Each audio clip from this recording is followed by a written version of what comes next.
Alguma vez você já se perguntou o que realmente acontece dentro da sua mente quando sente culpa? Por que às vezes queremos muito uma coisa, mas uma voz interna nos diz que não deveríamos?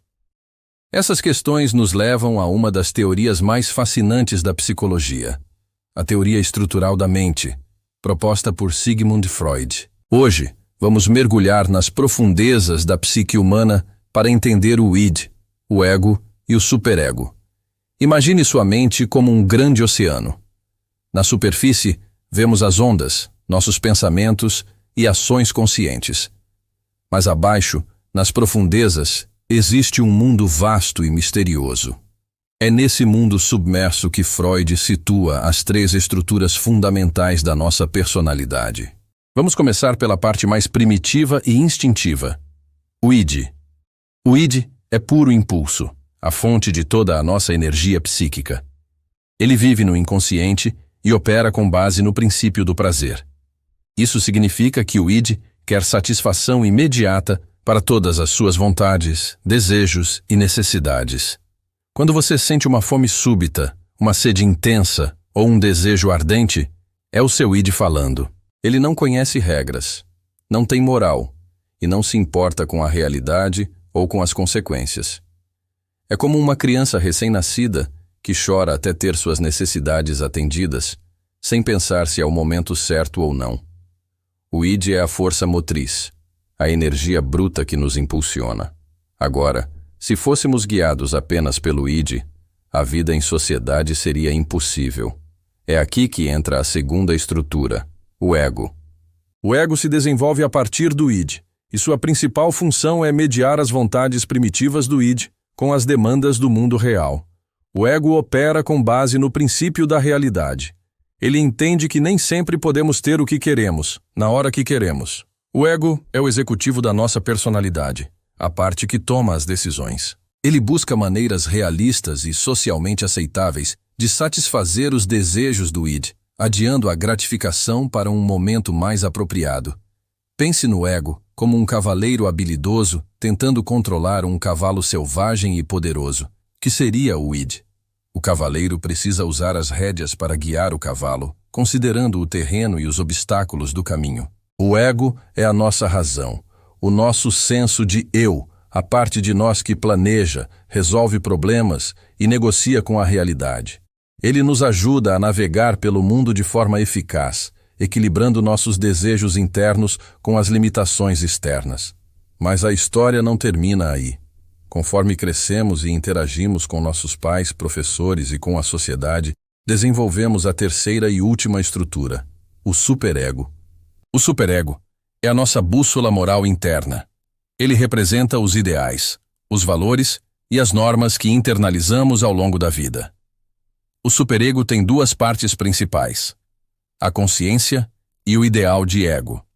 A consciência nos pune com sentimentos de culpa e remorso quando fazemos algo que consideramos errado. É aquela voz crítica que nos julga e nos faz sentir mal depois de uma ação impulsiva. Já o ideal de ego é a imagem da pessoa que aspiramos ser, um padrão de excelência moral e comportamental. O superego busca a perfeição e nos pressiona a agir de maneira nobre e correta. Ele se opõe tanto aos desejos do id quanto às soluções pragmáticas do ego, insistindo sempre no que é moralmente certo, não apenas no que é possível ou prazeroso. Agora, vamos juntar as três peças. O id grita, eu quero isso agora. O superego responde, você não pode ter isso, é errado. E o ego, no meio desse conflito, tenta encontrar uma solução que satisfaça um pouco de cada um, sem causar grandes problemas. É um cabo de guerra constante dentro da nossa mente. Um ego saudável e forte é capaz de gerenciar essa tensão, adiando a gratificação do id, acalmando o julgamento do superego e encontrando um caminho equilibrado na realidade. Quando o ego falha em sua função de mediador, surgem a ansiedade e os conflitos internos. Por exemplo, se o id domina, podemos nos tornar impulsivos e egoístas. Se o superego é muito rígido, podemos nos sentir constantemente culpados, ansiosos e inibidos. A culpa, portanto, é o resultado direto do conflito entre o ego e o superego. Ela surge quando o ego cede a um impulso do id que o superego considera inaceitável. O superego, então, ataca o ego, gerando esse sentimento doloroso de remorso. É como se um juiz interno estivesse constantemente nos observando e nos condenando por nossas falhas morais, reais ou imaginárias.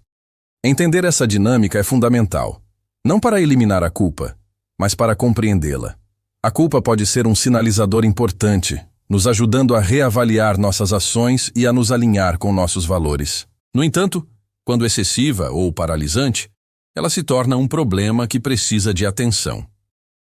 A teoria de Freud nos oferece um mapa para explorar nosso próprio território interior. Ela nos convida a olhar para além da superfície de nossos pensamentos e a reconhecer as forças poderosas que moldam quem somos. O id, com sua energia vital, o superego, com seu ideal de moralidade, e o ego, com sua difícil tarefa de equilibrar esses dois mundos dentro das limitações da realidade. Essa jornada de autoconhecimento é complexa e contínua.